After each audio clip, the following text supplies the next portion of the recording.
भारतीय अंतरिक्ष अनुसंधान संगठन इसरो ने रविवार को सतीश धवन अंतरिक्ष केंद्र से भू स्थिर उपग्रह प्रक्षेपण वाहन GSLV D5 का स्वदेशी क्रायोजेनिक इंजन के साथ सफल प्रक्षेपण किया। इसके साथ ही भारत ये उपलब्धि हासिल करने वाले चुनिंदा देशों की श्रेणी में शामिल हो गया। भारतीय क्रायोजेनिक इंजन और स्टेज ने वैसा ही प्रदर्शन किया जैसा इस मिशन के लिए अनुमान जताया गया था। प्रक्षेपण सफल होते ही इसरो प्रमुख के राधाकृष्णन ने खुशी जताते हुए वैज्ञानिकों को बधाई दी। I'm extremely happy and proud to say that the team ISRO has done it.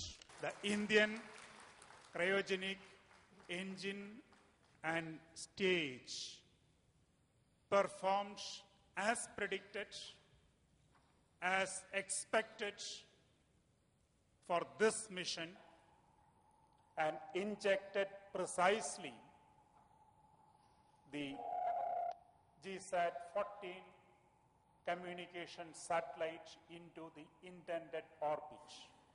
This was another major achievement for the GSLV program.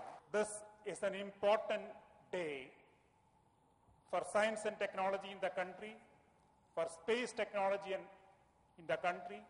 दरअसल क्रायोजेनिक इंजन ठोस ईंधन की अपेक्षा कई गुना शक्तिशाली होता है। विशेषकर लंबी दूरी और भारी रॉकेटों के लिए ये तकनीक आवश्यक होती है। क्रायोजेनिक इंजनों में -253 डिग्री सेल्सियस से लेकर 2000 डिग्री सेल्सियस तक का उतार चढ़ाव होता है।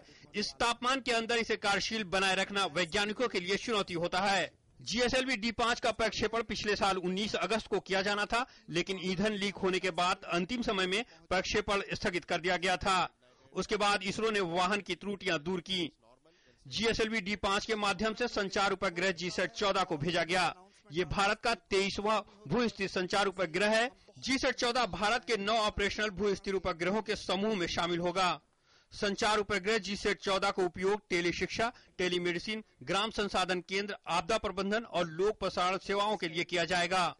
अनेक असफल प्रयासों के बावजूद स्वदेशी क्रायोजेनिक इंजन के साथ GSLV का प्रक्षेपण करना साल 2001 से इसरो के लिए बड़ी चुनौती बना रहा। आखिरकार इसके प्रक्षेपण के साथ ही इसरो अमेरिका, रूस, जापान, चीन और फ्रांस के बाद दुनिया की 6ठी अंतरिक्ष एजेंसी बन गया, जिसने स्वदेशी क्रायोजेनिक इंजन के साथ सफलता का स्वाद चखा है। Bureau report, DD news.